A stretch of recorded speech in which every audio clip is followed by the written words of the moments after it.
Welcome back to the Cannabis Community Project. Welcome to the Cannabis Community Project.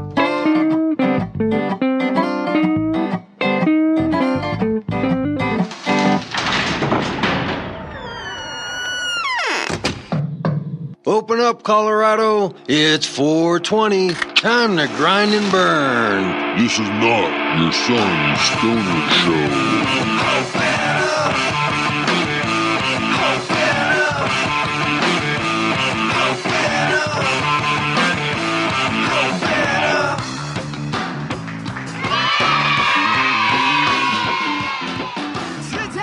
Welcome back, family, friends, fellow cannapreneurs. Welcome to the Cannabis Community Project, here for another weekly podcast from the CCP studios high up in Denver, Colorado. Here exploring the business side of this newly emerging Colorado economy, focusing on the business, the patient, the retailer, to the geek in the garage, creating that next innovation. This is the first media platform to help fellow cannapreneurs just like you build sustainable businesses while living the lifestyle. This week's show is sponsored by Dairy Berry's Recording Studio. Thank you for joining us once again to the Cannabis Community Project radio show. Another show I have lined up for you that I'm very proud of. Sitting down with an old friend, Diego from Colorado Wellness Inc. We're going to get on the inside of the dispensary owner. We're going to learn about what it takes to actually run an operation here in Colorado, to be a legal above board medical and recreational center. It's quite amazing to actually hear about. We're going to hear his personal story of where he came from and how he actually gained an equal partnership share in a thriving dispensary. When you get to this interview, there's one thing that's going to stand out. So I'm going to ask you to think about it right now beforehand. How much do you think it takes in just overhead to maintain a mid-size dispensary in a fairly good location, Broadway and Evans, 7,000 square foot building, maybe 1,000, 1,500 customers coming in throughout the month, 10 to 12 employees. What do you think the overhead is for this size of business? You got that number in your head? Think about it and hold on to it. You're going to hear us talk about it in this interview. And if you're like me, your jaw just might drop. And it's not going to drop from just the good dabbing that we were doing. Hey, did you see that video? That video I took of the honey straw? I took that with Diego at his house as we were doing the interview. Now, that was an interesting contraption. I have never used a honey straw, or some people also have seen nectar collectors, where you actually heat up the end piece of it looked like a hummingbird's beak. You heat it up and then you just stick it right down on your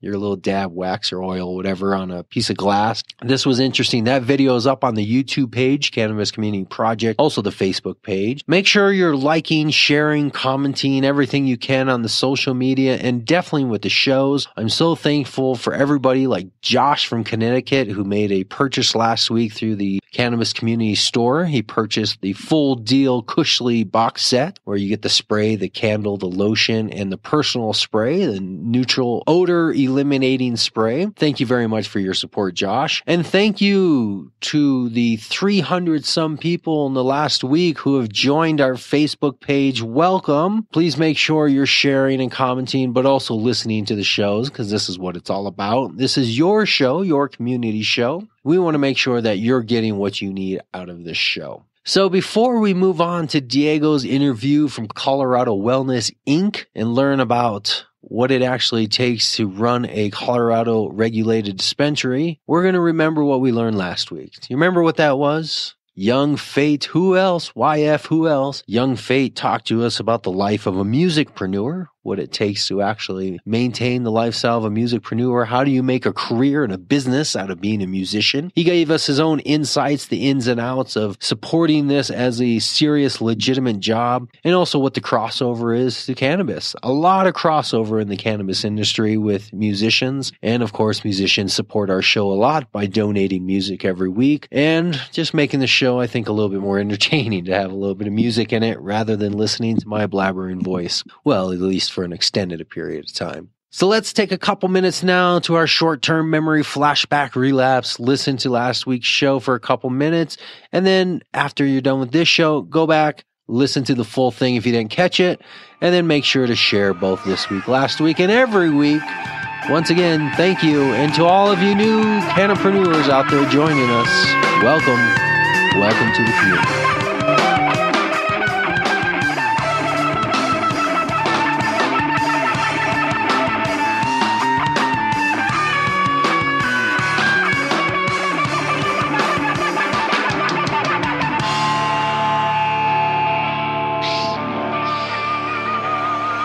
Take 2 hits here and then we'll be good to go. Do 2 videos. That's okay. Thanks for coming down though from Aurora. How long have you been out there? About a year now. From California a year or just from a different? This is probably be my 3rd year out here. And are you doing a show from GSS Studios out there also? She does the hip hop show. I do the movie show every Saturday. What kind of movie? We talk about movies, reviews, subliminal stuff. Easter eggs. We get off topic sometimes. If you want to talk, just grab the microphone and talk, and that way if you say something, it gets picked up. Yeah, so we do the movie show. We do a lot of their promotion as well, help them with their promotion plans. Is that your background, like marketing and stuff? No, it's just something I was always good at as an artist. When I wasn't really good and I wasn't confident to where I am now as far as delivery and stuff, I feel like my competition is myself. The competition really lies within the fans. Because I can do a Colorado show and it'll do pretty good. You know, it'll do decent. And just like a plain music level of just spinning records, kind of per se, where that's the business model is just you're just trying to get an audience listening to music and then sell advertising. And to say anything, he said you're going to be blessed with that, and that's more than a 5-second rap. But anyway, we're going to get back to the interview when I'm going to smoke another bowl. Nice. I hope that was cool enough. Nice. I still got room to grow. There you go. That was. I feel like that message just needs to be heard because, you know, impression. Especially people with managers, like if you're not out here making thousands of dollars a week, then the manager's only going to slow you down if he's not working just as hard as you. I mean, don't knock me. If you have a manager, if you have a 9 to 5, I mean, this is a business, right? You see her smile? Do you want to tell him about her schedule? T-May's in the house. She's being shy. Doesn't want to talk. It's interesting that you'd be shy from this microphone, but don't you? They feel like it's. So you produce together, or you individually have your own artist careers? We have our own individual. Our biggest hit right now is a song called Nipsey Hussle that we did. It has like together. Yeah, it's like 3,000 plays on SoundCloud. We're gonna have to pull that up. It's a pretty good song. Just search YF Who Else. It should be like the second song. So how does that work? You met up and you realize you have 2 goals. To go at the same, you have twice the amount of work, but to do it the same person. Well, we have a lot of different people. We have David Frederick, Lodi Trail, Brittany Watts. My Facebook is Taylor Made, M-A-D-E. My artist page is T-M-A-Y. SoundCloud, T-Made XX. Nice. Twitter, T-Made XX as well. I appreciate you inviting us. We had definitely a good time. Very nice. Yeah, just give me a Tell me who's the puppet master. Somebody's always asking why somebody wanna blast you, letting the media attack you. I'm feeling some way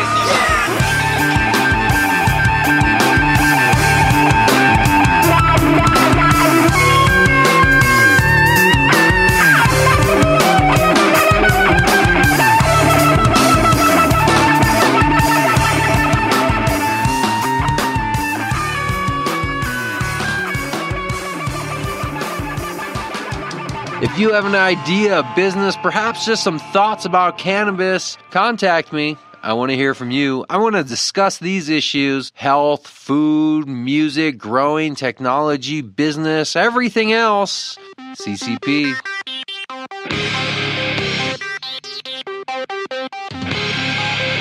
And now, this week's HR Update with Scott Fable.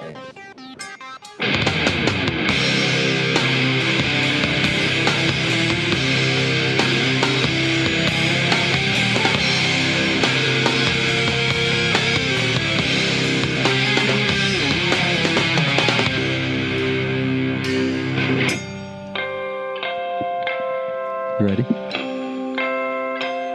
Got it all worked out? Can you do it live?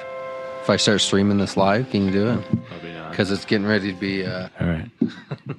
Yeah? Can you do it live? Because Yes. actually I can do it live from my website. We're back. That's not my job. We are back with another minute, HR minute to be specific, with Scott Afable. Look at that. I'm saying it like a pro now. Like we were born brothers, saying your last name for life. You're back, giving us another minute, not like last week where we did an extended version. Hey, what'd you think of that?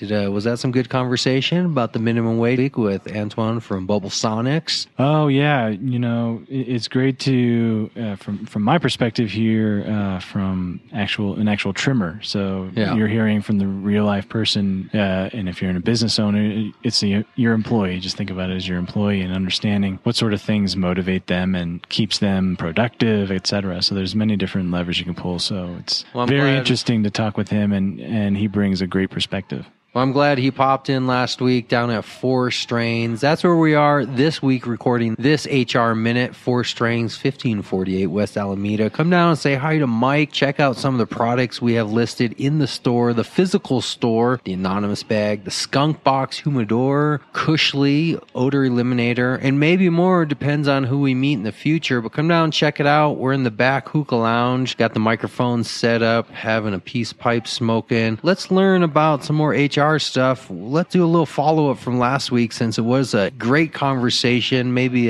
not heated, we wouldn't say, but it was definitely a very interactive conversation. Let's do a quick follow-up about wages. What do you got this week? All right. Yeah, so just to follow up, we were talking about President Obama wanting to hike the minimum wage to $10.10 from the current $7.25, which makes sense to most people. A report that was released in February done by a nonpartisan group, part of the Congressional Budget Office, and it said a hike in the federal minimum wage to $10.10 had a 2/3 chance of cutting between 500,000 and 1 million jobs nationwide. So that's saying that companies are still strapped for cash. Minimum wage jobs need to exist, and there needs to be people to fill them. But the report also predicted that a wage hike would lift nearly 1 million families out of poverty and boost the incomes of some 16.5 million low-wage workers. There you go. That was pretty significant.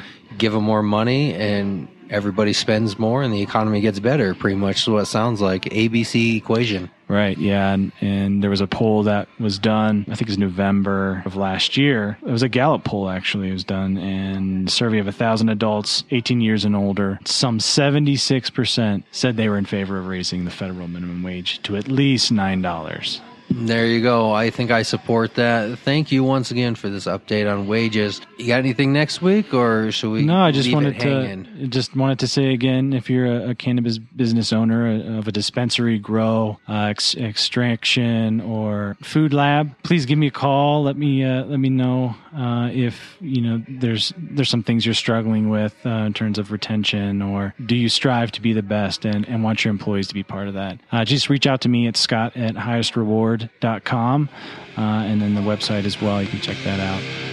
Thanks for having me again. Excellent. We appreciate it. See you next time.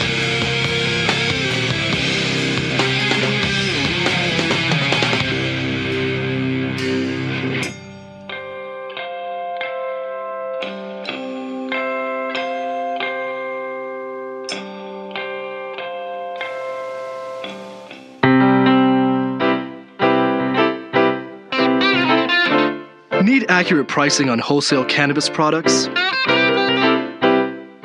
The CCX Market Tracker gives you the most comprehensive, trade-driven overview of the cannabis industry. The Cannabis Commodities Exchange is the industry standard for trade-driven financial data on wholesale cannabis products. CCX Market Reports provide you national, state, and local market trends from a source you can trust. Join CCX today at www.cannaexchange.com. Hey, Cannapreneurs, do you remember last week when I hinted towards starting a new show? And I said we're going to have a new show coming up on terrestrial radio, and we're going to focus on patients and do all that kind of stuff. Well, it's coming together little by little. It's moving quicker. Ashley Marie and I are going to be doing a show that is focus-based. We are going to need your help because, like all media out there, it takes a little bit of an audience listening and a little bit of participation to make things work and get off the ground. But this is going to be another community show actually taking place over a broadcast of small networks of radio stations locally hooked together, kind of like pirate radio for those of you who remember those days. But it's going to be radio, nevertheless, that's nonprofit, brought to you just about the truth and facts of the situation. We're going to dig deep into patient lives, and we're going to dig deep into what the lives of patients consist of and how they survive. This is going to be a show that, quite frankly, is going to sometimes get into all the things people are doing to get their medicine, as well as the things those above board are doing to start participating in the industry. Just like this week, we saw an article come across, posted by our very own correspondent, Ashley Marie, telling us that the Surgeon General of the country is now saying that very possibly we should be looking at medical marijuana for issues. So little by little, change is a happening, change is a coming. It's going to be broadcast right here locally from Boulder's very own 95.3. Look it up. The Patient Hour with Ashley Marie and T. Augustine. We explore everything patient, the highs, the lows, the ins and outs of cannabis healing. And you're going to be able to find all of it on greenlightradio.com. Look for us in the following weeks coming up. Again, that's greenlightradio.com. They're all of Colorado community radio stations. And we're going to bring what I'm doing here. I'm going to team up with Ashley Marie, and we're going to bring you a new show with all the same style and flair. We're going to bring you something that educates you, gets you learning, bring you some stories from the deep-hearted patients that might make you laugh and make you cry. We're going to bring you actionable actions that you can do every week to make sure the industry is up and going and you are participating. Events happening around town, protests, demonstrations, activism, everything you can be doing to be part of this industry, even to helping out patients find housing, find locations, find medicine. There's so many things that are needed around patient issues. And we're going to get into it. Why don't you listen in? Last week, Ashley and I, we started putting together the actual production of the show, working it out. How is it going to go? I made sure to turn on my recorder while her and I were working through it. Sometimes people like to see behind the scenes of what's going on. I'm going to bring it to you behind the scenes, just a couple minutes of what it takes to produce a segment, get a show up and going. This is Ashley and I putting together the very own Patient Hour on 95.3. Listen in. All right, so I'll just count it down for you, and then you can start in and work it through. 1. Attention to all of the Colorado residents. On January, no. I said See, now you're gonna get self-conscious. No, you can't do that. You're gonna be nitpicking everything. Be strong and confident. Smile. Don't forget to smile. Smile ridiculously wide, like clown smile. That will help also. Breathing. Regulate your breathing. All right, and then. You got your chi ready, centered, and 4, 3, 2, 1. You come back another week and bring us some more news update and on a regular basis. I would like to make this a regular reoccurring segment with you. Let's make you a correspondent officially. CCP Radio news correspondent for all patient news and issues and causes. Are you up to the responsibility? Absolutely. I hope I can live up to everybody's expectations. Well, by the powers in me, I officially knight you. I guess I don't have a sword. It'll be a pipe. Right and left shoulder. I knight you as the CCP correspondent for all things patient and patient and causes. Patient news, issues, and causes. A reoccurring segment. All right, that was good. All right, do you want me to, and do I say my name like when I'm leaving? Oh, yeah. Let's do that real quick. Oh, but we still don't have a name for this segment. So this has been something with patient, right? It's got to be something with patient. This has been patient. This has been patient issues. PI. Patient issues. PI investigation. I love it. Patient issues. Want to be our investigator, investigating patient issues and causes? Yeah, I like it. The PI, a private investigator. On point. It's good. I need this, man. Perfect. You're natural. This has been Ashley Weber reporting for Patients Issues, helping the world to see the plant for the patient side. We'll see you next time. I love cannabis. Right. Smells so green. And now me too. Boing, boing, boing, boing, boing, boing, boing, boing. Smells so green. Now how about you?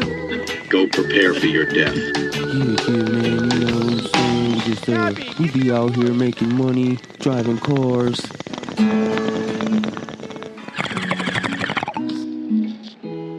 You'll know this.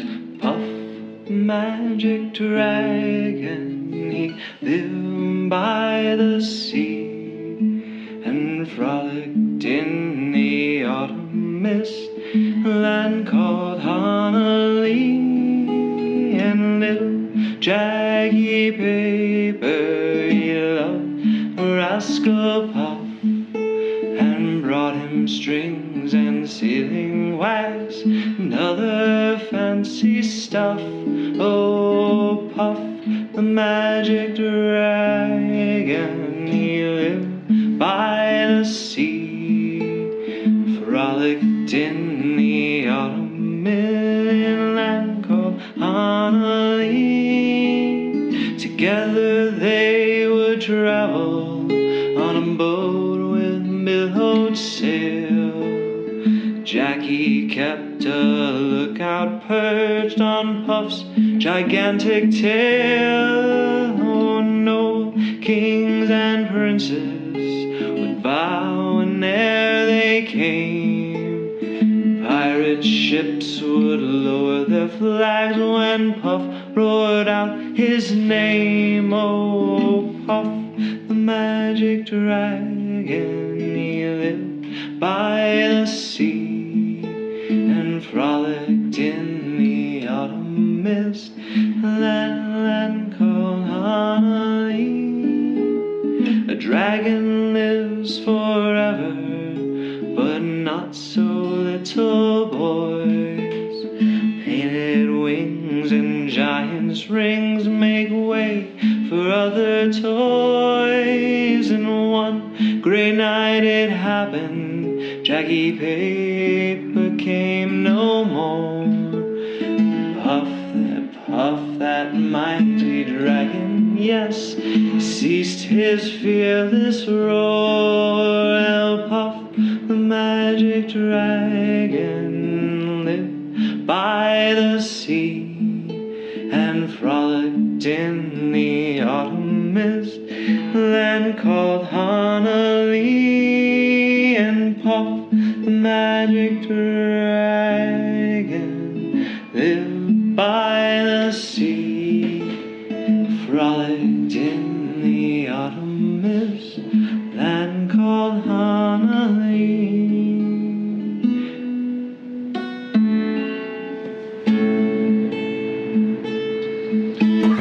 So, anyways, the show, I'll just show you. So you can, when you're online or whatever, just go to the same.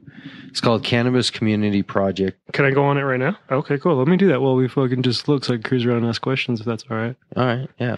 Yeah.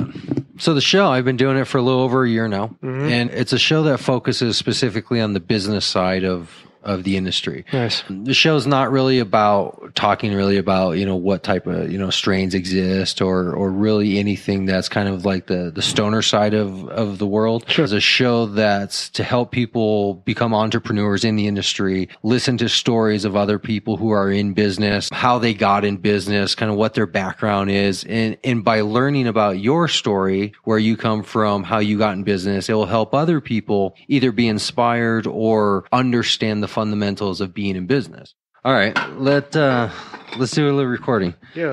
Let's introduce you. All right. Well, my name is Diego Ortega. I'm a Denver native here, born and raised. I am a current shareholder at Colorado Wellness Inc. at 2057 South Broadway here in Denver. Broadway and Evans, right in the heart of the Green Mile, as they call it. And that's just a small piece about me.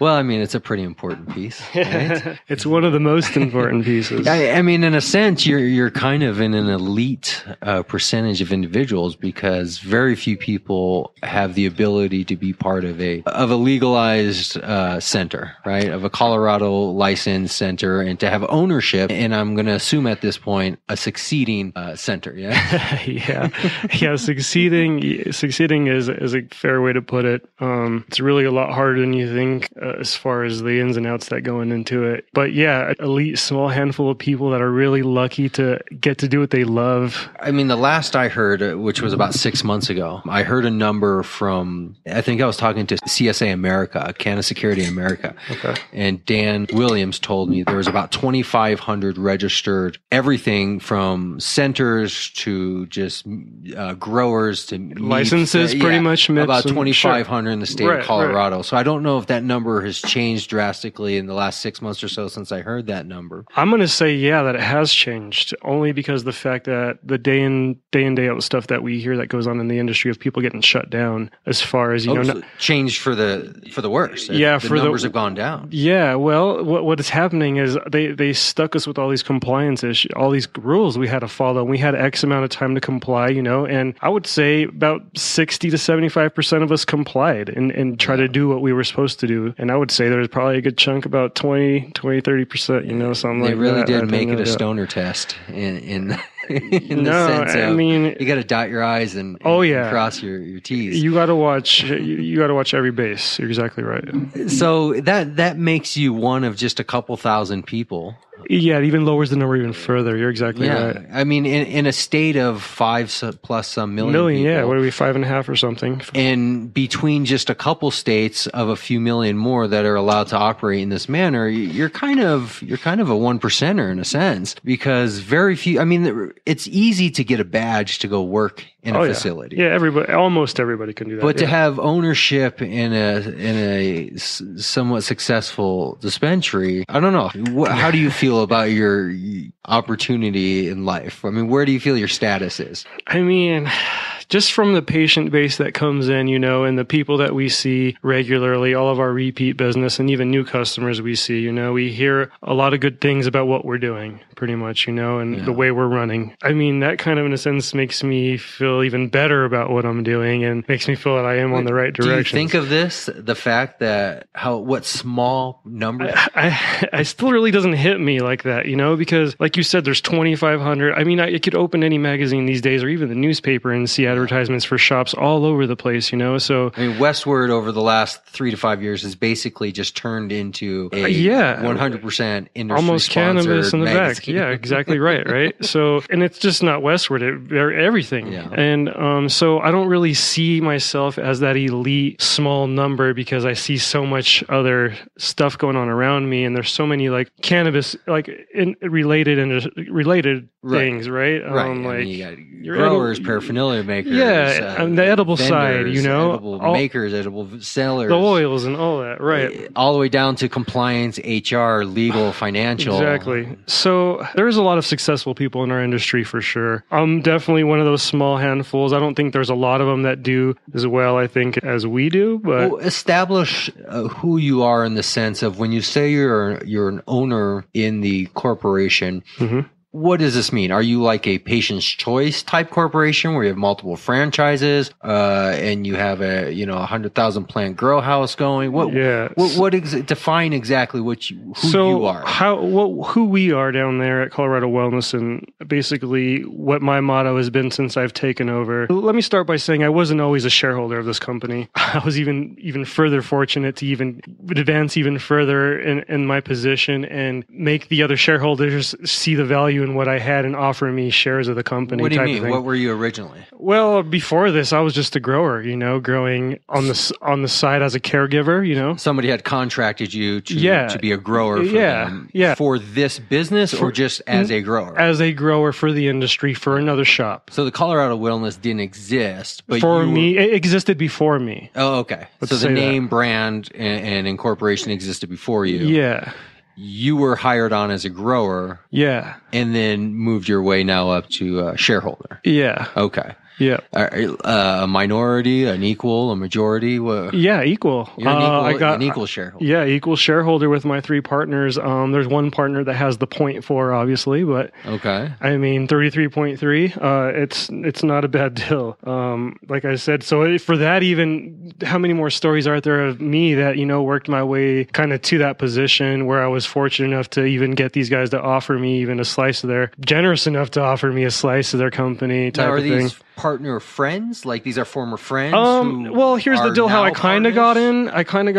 It was a friend's cousin, pretty much. And I went to high school with this friend, so I had known him, and at the time when I was doing the whole caregiver gig, he called me because he had a shop that he needed help as far as the growing side of it too. And I was supplying him also at the time because he was growing his own a little bit that he could, and he was selling it. But then when I would bring my stuff into him, like nobody would buy anything else except for my stuff right away, So we kind of had a little bit of an ongoing relationship for a little bit. And at the time, he had a cousin that I knew of, and I met him maybe once or twice in high school, but I wasn't by any means like friends. I didn't hang out with them or do things with them or whatever. But still an association. I mean, it wasn't like some investors from New York it wasn't came down in a suit and tie and we're looking for some young kids to become their grower. Nothing this was like a that. Personal connection, a friend of a friend of That's a friend. some fairy tale shit, I think. You don't hear stories of that unless if you're probably pretty established. Well, I mean, I'm sure now there's going to be stories of investors who literally have. But they're going to go to the people that they see already are doing it. They're not just going to pick. Well, just to circle back to where we originally started, this has always been my conspiracy theory from the beginning: is that the industry was going to follow a natural progression of what happens in business, which is first there's going to be a high competition of small businesses flooding the market. Yep. There's going to be a mass consolidation. And then once that consolidation happens,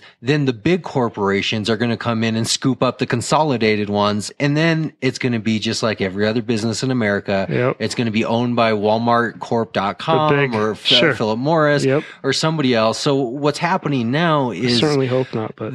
The big boys with the money are waiting on the sideline for the natural elimination to happen, right? Yep. So the consolidation and all these tiny franchises like the Patient's Choices and the other ones who are little by little kind of becoming bigger and bigger and bigger. Once they get to a point where just a handful dominate the market, then the big money is going to come in and take out them. And that's always been my conspiracy theory. And that's why I believe legalization is going to happen, but it's not going to happen until the market has eliminated themselves to the point where once it's fully legalized, it's going to be just a step in of the big money. And then who wouldn't sell out, right? Who wouldn't? I mean, everybody says some guy in a suit and tie with a blank check walked up to you and said, I want your business and everything, and you'll never work a day in your life. Is your heart really that much into being a dispensary owner and operator? Well, and yes and no. Reason being yes and no. Reason being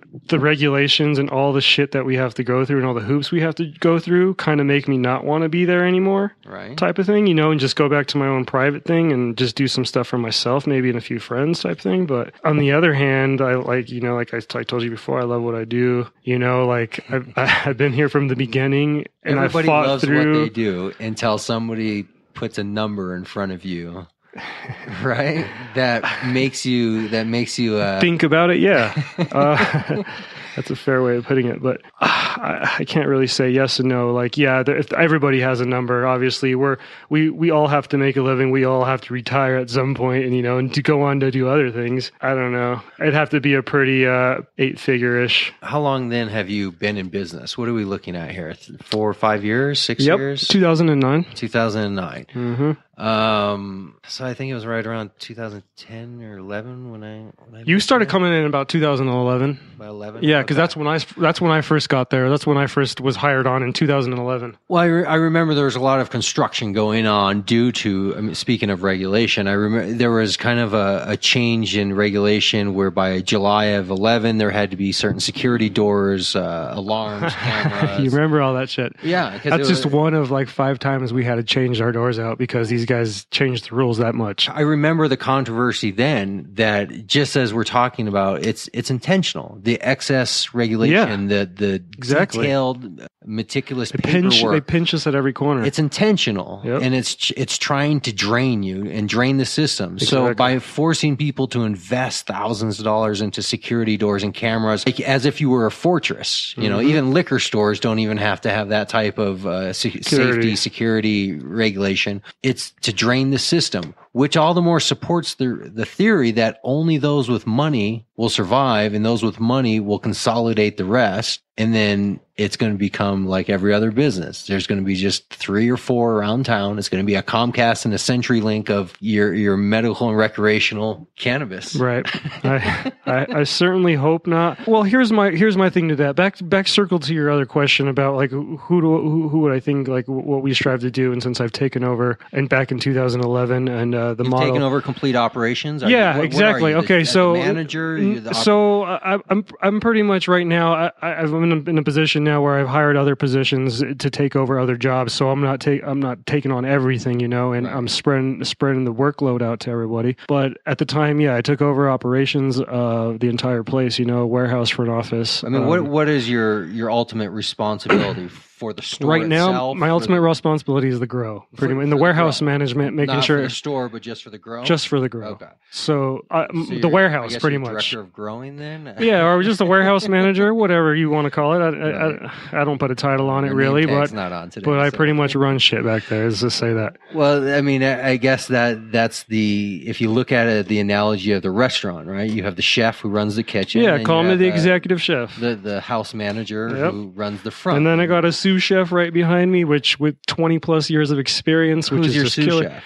Just my friend of mine, my same buddy that you know, Gary, that is friends with Gary. So my sous chef is very well an executive chef. I'm trying to remember. Was it Alex?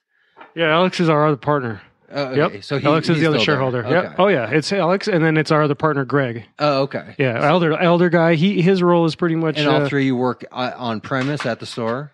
Yeah, you can say that. So you handle the grow. I handle the warehouse. The warehouse. Yep. Which is the grow, right? It's is there a difference? Yeah, there's a grow. It's a lot more than the grow, but yeah. Okay. Well, explain what. I mean, there's a processing department part back there, you know. So processing is a part of it, curing, you know, and you trimming. Don't deal with that. I deal with all that. So I see what you're saying. So you're not just growing it and then passing it off to somebody. You're growing it, curing it. Yeah, there's still a whole process. Exactly. There's a big process that you have to go through to actually get it to the shelf. For what would you call it? Seed to shelf? Pretty much, yeah. Or start to shelf. Start to shelf in that sense. Yeah. And then the other guys take care of their own parts. Like one will manage the store and the other will do something. Yeah, so Alex, he's in the front office now, and Melissa, she's in the front office running. She's our GM pretty much. She oversees the front and the back. Bringing in customers. Alex is kind of a front manager. Melissa's going to be our general manager, and she's awesome. She deserves a lot more than we can give her right now, you know. But yeah, and then I've been lucky enough to get promoted to the back and get that warehouse management going. All in all, you're an operation of what, 5, 6? Oh no, we've grown to about a dozen now. Oh, okay. Yeah. Okay. Yeah. I mean, which is a good, you know, for great. A small business. That's a we're about 8 to 10 to 12 depending, you know, on certain times, and then I have another trim crew that comes in of another like 8 to 10 people that comes in, but they're not full time. They're just once or twice a month type thing. Seasonal or monthly. Yeah, monthly. We harvest about every month, every 4 or 5 weeks. So you're doing a full employment role. You got a payroll going. You got insurance that you're paying. You're paying taxes. Oh yeah, all of that. Your payroll tax. You know, anything associated with the business and then some. You know, bonds. We have to have bonds, surety bonds. On all the equipment and individuals? Yeah. Crop insurance. That's another one. What is I mean, if you had to guesstimate, I'm sure you know exactly, but if you just had to guesstimate, what's your overall overhead? Like, what does it take to run a single store? What would you say, large or medium size? I wouldn't even say large, really. I would say small to medium. Okay. But mine is about a medium size, small to medium size, you know? Not physical. I mean, physical location, you have a good size store. I mean, the physical square footage, I mean, you're probably 10,000? We're 6,500 down there. Okay. And 3,500, it's all the front half and the pharmacy, and then that back 35 is all the MI or the OPC. So I'm not talking about size as far as physical size, but your actual operation, like a business. Right. Yeah. Exactly. I see what you're saying. Yeah, I would say a medium-sized business, small to medium. So you can run a small, medium-sized business with 12 people. Even less, like 5, if you really had your handle on shit. I mean, we grew. I was running it with 3. What's the highest expense? The location? The rent? Yeah, the location, the rent, and it just went up. It's fucking expensive. Because of where you are. Because my location is so badass. I mean, you want to say where you are? Yeah, 2057 South Broadway, on the northwest corner there of Broadway and Evans, right behind the Good Times. Right behind the Good Times, next to the furniture store, right? Yep, exactly right. In between the pizza shop. Yep. Across from the AutoZone? Exactly right. Directly west from the AutoZone. There you go. That's full enough detail. You can't get lost. Yeah. So the location is obviously expensive, and not owning the building kind of takes away some leverage as far not as... only That's one of our long-term things right there. What's the overall... overhead for that? For overall nut, I'm going to say to run it the way it needs to be and how it's going now, you're looking 75 to 100,000 a month. Holy shit! To run it. That's employee rent, that's salaries, insurances, cost of goods, everything. Oh yeah, salaries being a fair amount of that too. But I mean, we take care of our people there. We don't have a high turnover rate. We're like I said, a smaller to mid-sized company, so we take care of all of our people pretty well. So we're talking about close to $1 million a year. A little over, yeah. Now let's do some basic math. Yep. How many small to mid-size dispensaries do you think are floating around out of that number of 2,500 that we estimated? I would say out of that 2,500 that we estimated, I'm going to say doing 7 figures a year or more. I'm going to say maybe only 10%. Yeah, I was going to say it's 15 to 10%, 10 to 15, maybe. 200. Let's say 200. 200 of them, right? That's $200 million in activity. That's not profit. Not even really breaking even, just covering kind of the nut of things. Yeah. Of money that's going out there in the local economy. Yeah. Let's just think about that for a second. $250 million from just small to mid-size. Yeah. How many large size do you think are out there? The large ones, wow. I don't even know how many large ones there are. I mean, I don't even know. That's why. But there can't possibly be more than 25 or so. I mean, we're talking very small numbers of large. Of large that we say, okay, yeah, you're right. Maybe no more than like 50. And no more than 50. Those are bringing in maybe even 100. Let's say even 100, maybe at the most. But depending on what you're calling large size facility. Well, I would say large size by multiple locations, right? Well, let me give you a specific example. One of the guys that I was talking to is a trimmer in a warehouse for one of these facilities. Okay, that literally has 100,000 plants. Holy shit. And when he goes to work, he has to wear a special suit because inserts himself into the plants to trim. So it's not like you're standing over your tomato plant clipping leaves. They're literally inserting themselves into these bushels and rows of plants. So they're coming out of there at the end of the day dripping. In resin, yeah. Right? That's disgusting. That's what I would say is a large facility. Somebody who's doing that's the Walmart of weed. That's Live Well. That's multi-millions. Yeah, they're doing $1 million. They're doing a couple $1 million a month. So these guys probably make up. Those guys make up even a smaller number of places doing that kind of volume. But per how month. much revenue or how much money circulating in the economy are they responsible for? Is the question. Oh yeah, I don't know. I mean, I know the numbers. It's 2 million excess a month that they're doing between all their locations. They have, I think, at least 15 to 18. Their nut is the same as yours, or do you think it's slightly higher just due to size? I bet you it's much higher. Much higher. If they're making $2 million a month, their overhead's got to be between all those locations. It's got to be probably north of $10 million. Plus, they're probably sinking a lot more into their marketing and sales. Yeah. Yeah. I know a guy that just did some work for them, and they did a $6 million addition or upgrade, let's call it. That's all it was an upgrade, because that's what they were calling it. A $6 million upgrade to one of their facilities, just one of their facilities. And that was just for a small grow issue that they had to change. That doesn't include like all the cameras and all that security stuff that still goes into all of it. And it's crazy, the numbers that they're doing. So, do you believe in have you heard of the 80-20 rule? Enlighten me. The 80-20 rule basically says that everything will come from 20% of something, and then 80% will be responsible for 20%. I heard variations of that. Yeah. Yes. Yeah. So it just means like if we're talking about income, that says, well, 80% of your income will come from 20% of your activities. Right. And then 20% of your income will come from the other 80%. So, very small percentage actually delivers the most, and then the rest is just kind of all the rest excess, of the stuff. just filler. Yeah. So if you think of that, out of all the money that's being generated from small to medium to large, we're talking about billions of dollars circulating through the economy, just circulating. We're not talking about who's actually profiting, just circulating. Right. Because the way governments make money are by money circulating. Right. That's where sales taxes, exactly. That's where transaction taxes, that's where the distribution of income and the distribution of money through the institutions and the banks happen. That's where you hire your contractors to come build, your places and put in the security doors. So the government profits by circulation of money. So all they have to do is make it just easy enough to make it worth it, right? But then suck you dry like a mafia loan shark. You're totally right, man. Right? Because it's criminal. Right? It's just enough to make you want to keep do it. To stay, like we talked about earlier. But then they come in and take basically everything you own. Yeah, it's totally that racket. It's just like what you're saying. That's the whole part of it that makes you want to sell and get out of the industry, not even deal with none of their bullshit. But on the other hand, I look at it as like you said, one of the lucky few that gets to do something that I never thought I would ever do, for one, or anybody.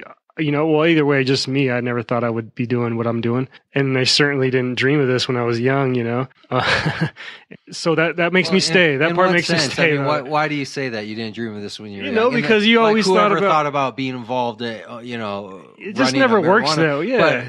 But you must have dreamed of something similar. Well, here's a funny story, man. A funny story back when I was young.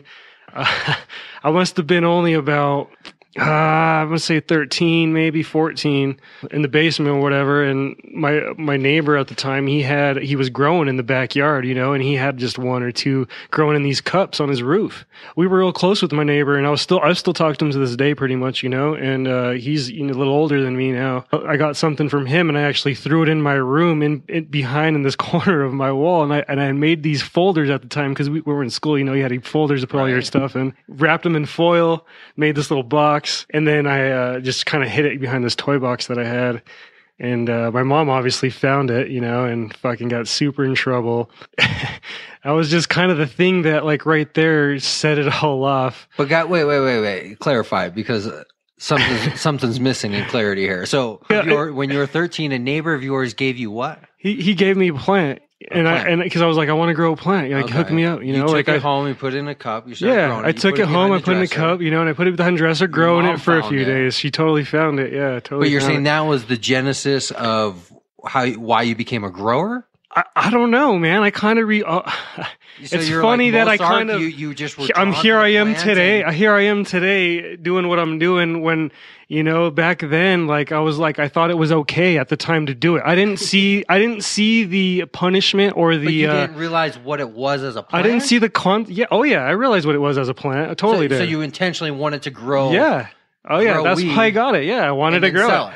Yeah, or smoke it, or do what it be. So right? It's in your blood to be a cannabis proprietor. I don't know, man. But all I'm saying is, I go back to that. I think about that, and I was just, I didn't see the consequence involved with it at the time, and here I am today, and still pushing the envelope in a sense. I don't know.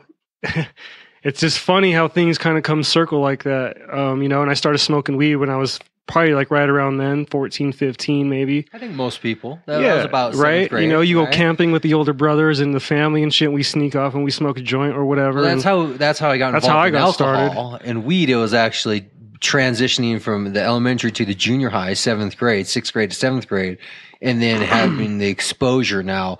But the alcohol was first with family, was with brothers, camping, sneaking off. Yeah, and the weed, though, came from the junior high transition and then being part of that crowd. Right. But it was around, 13 or so, junior high. Yeah. And alcohol right probably time. comes around somewhere 9, 10, All of us 13. have a feel for it, sometime for sure. before that. For sure. And cigarettes probably right before that. I mean, it's all a transition everybody goes through. But the fact that you've thought about that before says your mind is seeking some type of subconsciously answer to why maybe, you're doing or what you're doing. Why is that? I Why don't know, are you questioning what you're doing? No, not at all. Not by any means. I'm not questioning it at all.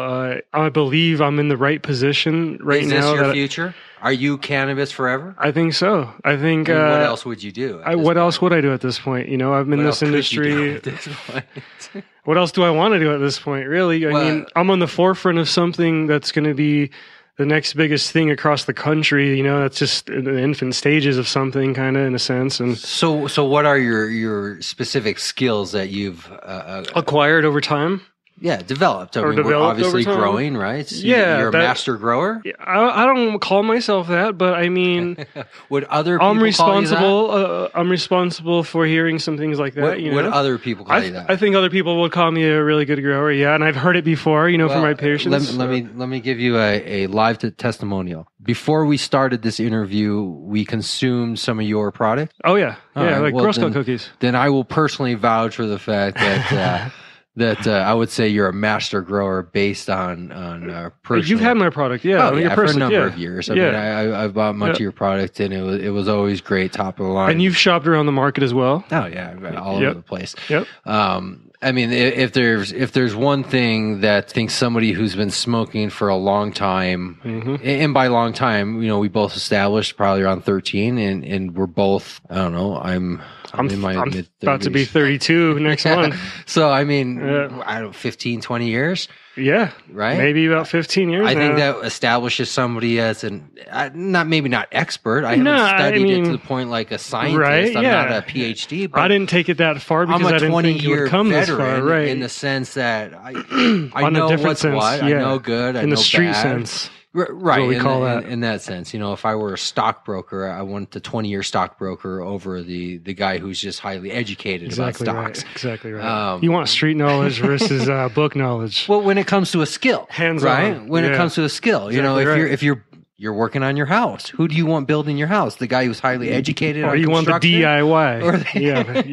Yeah. Well, I mean, do you want the guy who's been doing it for 20 years, or the guy who's studied everything about doing it? Man, we all want that guy that's got that hands-on experience, and can vouch for things and have seen things firsthand. I think the problem is where else do you take that outside the cannabis industry? Do tomato farms? Does Heinz need a master grower? That relates in the same sense? Could you go to a banana or Chiquita and be a master grower? Could you? Honestly, I wouldn't even want to be a grower if it wasn't growing weed. Maybe hops though for maybe. Did you hear this new Australian strain? They found a fourth. Oh, I did hear about it. It's a fourth type. What's the phenotype they're calling it, or the genotype? I just saw that. I did hear about that. I can't remember the name. Interesting. Yeah. But anyway, they put out something about $10,000 for somebody that can bring them out another one or something, or get them another because cut of of where it. they found it. It's high up in Australia. Some crazy place. Well, I mean, this is just the fact that cannabis is a plant that grows anywhere, grows everywhere, was meant to be here, and is a plant that is constantly a mystery, and will always be be giving people this mysterious strains and growing and all everything from business to everything else. So it'll be interesting to see what finally results in that. Yeah. What is the future from here? How does this industry work? Is it just a progressive incline where if you just stick it out and keep doing what you're doing, it just builds over time and then you retire at age 65? How does this play out in the end? as I see it as the industry, or just for myself? Would you say? Well, probably for yourself, and then we'll see where for the myself, industry is going to go. But I mean, for yourself, I mean, how does it work? When you're a lawyer, you work as a lawyer until you're in your 60s or 70s, save all your money, and then go retire. Right, or become a judge or something, right? Right. You're an accountant. You go work in your cubicle for 30, 40 years, and then you get your pension. I guess that's just the same thing for everybody. At the end, obviously, I hope to sell my percentage of the company. That's where I'm sitting at, I guess, at this point. But I don't see that happening. I mean, for at least 30 years, I'm going strong. I'm going to appoint people to move into different positions to take over my work, at some point, so I could focus on other things. Like what? In the industry or outside? Yeah, no, in the industry, so more focused on building the company, taking it maybe to the next level at some other aspects. I guess that is the question: is where do you go from here? You've built your store. I've built my store. You have the operation, the logistics down. You've built a client base. Yep. What do you do now? Because if you just remain idle, eventually that's the car will die. Yeah, exactly. So, you can't remain idle.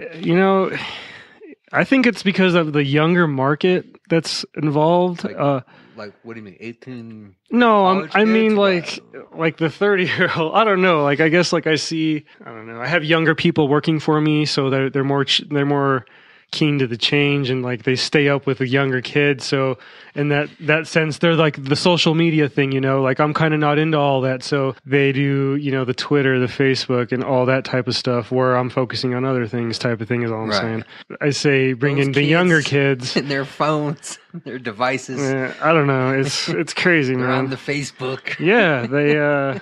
I'm just saying, I personally, I just didn't really get into it as much, Right. But is that an aspect of the business that you're saying you're just giving? That's a younger market, in my opinion. Those are the 18 to 20-year-olds, that you need to talk to and bring in, so you're bringing in those. It's interesting you think like that. Social media is not the young thing. Social media is the thing. The whole... age group. But here's the thing: is it's not about social media.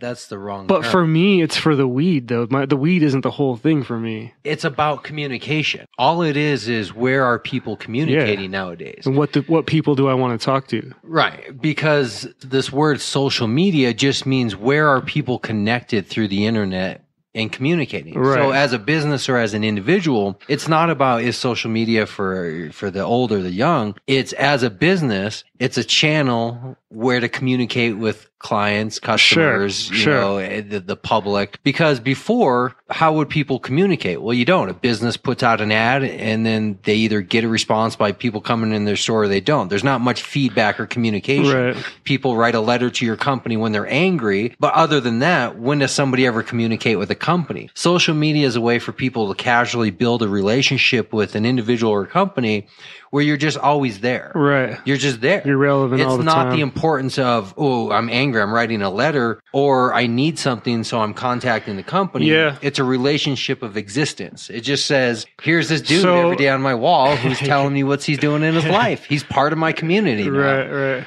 And that's that at least you recognize somebody else might be better suited at, right? Yeah, pretty much. That's all I'm saying. I think that shows good leadership, executive skills, your ability to delegate. Well, that's probably what I'm best at, really, is just making sure they do what I tell them to do at that point. You know what I mean? But yeah, my future going on, man, I want to focus on building the company in other areas, maybe take over some more locations, start buying the properties up. But pursuing a medical recreational sales or building the company in other aspects of... Other aspects. Not only that, and I try to build it more of like a corporate structure, whereas I can have a department for that, or I could have a person to go to for just directly like sales of glass or sales of online sales type of thing or whatever, what I mean? Whatever aspect just it may be. Just the full infrastructure of a corporation. Where I can appoint those executives to be in that position. Compartmentalized. Yeah, exactly right. But is there a thought to... But expansion, more locations. But are you wanting to be involved in all aspects of the industry? Like, do you want to I have no personal, feelings for the rest of it, the political side and all the rest of it. You just want to grow and sell. Pretty much. That's all I have a desire to do, and various products. The rest of the stuff, I could expand with an MIP, or start making my own edibles, start making my own oil, start expanding into these new cartridges, these new pens that people are blowing up with. Well, I would recommend that because more and more people are going. We're totally going to go that way. But like I started a small 500 square foot growing space. That doubled to maybe just under 1,000. It's like, or maybe just over 1,000. What does that maintain? And think about that. So in grow size, if I have 1,000 square feet, where am I? If I'm doing 7 figures a year and I have 1,000 square feet, but what does that mean in plant count? What does that mean? I have 240 plants is what I can flower in my space. So 240 plants sustains what? How many customers are we talking about? At least 1,000 to 1,400 a month.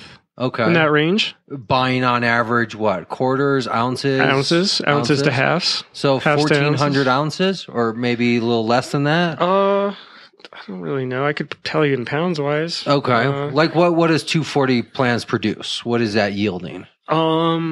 Depending on how things rotation. It fluctuates from strain to strain, like different strains produce different amounts. But as a business, how do you calculate, like what is a shelf life of the time of something getting to the shelf, staying on the shelf, and then needing to replace that unit that was bought up versus the number of people coming into your store in fluctuating numbers, or is it a consistent monthly number? How do you calculate that? It's a consistent monthly number, I would say. It's pretty steady. Yeah, each one of those boxes puts out between 50 to 60 pounds, pretty much on average. And that's every 4 or 5 weeks, and we're pretty much selling out every 4 or 5 weeks. Does the state require you to keep track of all your sales to the ounces and grams, where you could pull up a report and actually everything, the stick waste, the weight waste? What happens if something doesn't match up? Do you lose your license? Well, we haven't really got that far yet. Meaning you've never been audited? The industry hasn't gotten that far yet, as far as being to audit us. Yeah, since 2009. So, do you think you've thrown money down the drain then, doing all that work and compliance? And no, not by any means. Better safe than sorry. If they say they want it done, we're going to do it, and we're not going to steer other ways, and we're not going to. How much time, like percentage wise, is put towards compliance versus actually just running the store? Jeez. More than 10%? Oh yeah, 20% of the time I would say. So doing things for compliance. So out of a standard 8-hour day, you're spending 2 hours, 3 hours of just paperwork, administrative compliance. Oh yeah, minimum I would say. At an average dollar amount of what? What's an average pay of an employee? What are we talking about? 20, $25 an hour? No, 15 to 20, somewhere in that neighborhood. Somewhere between $30 to $50 a day is being spent on maintaining compliance. Probably, which is like $300 a month, so about $1,200 with the softwares and 11, 12, so about $12,000 a year in just maintaining compliance. Yep, pretty much. So right now, there's a state compliance department that is receiving $10,000 to $12,000 a year from you, just me only, which is supporting probably half of somebody's salary. In that State Department. Probably, Chuck. There you go. There's how society works. There's a system of economics right there. Yeah. You pay for government, and government takes to pay for themselves. Yep.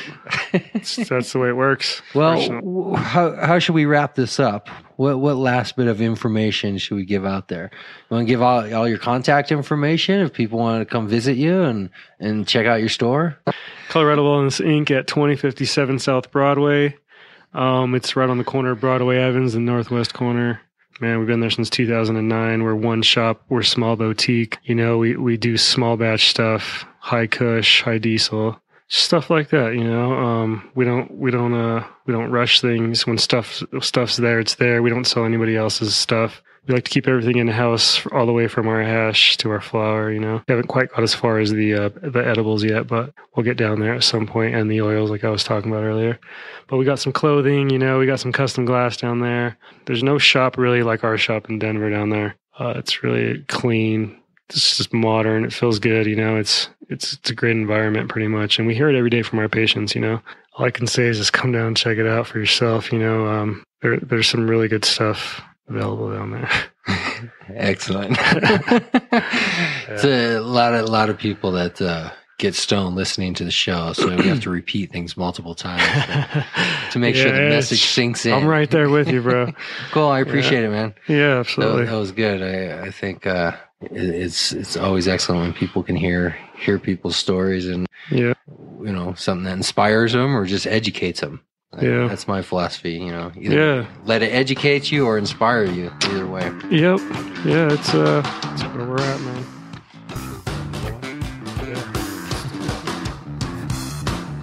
Finish burning over here.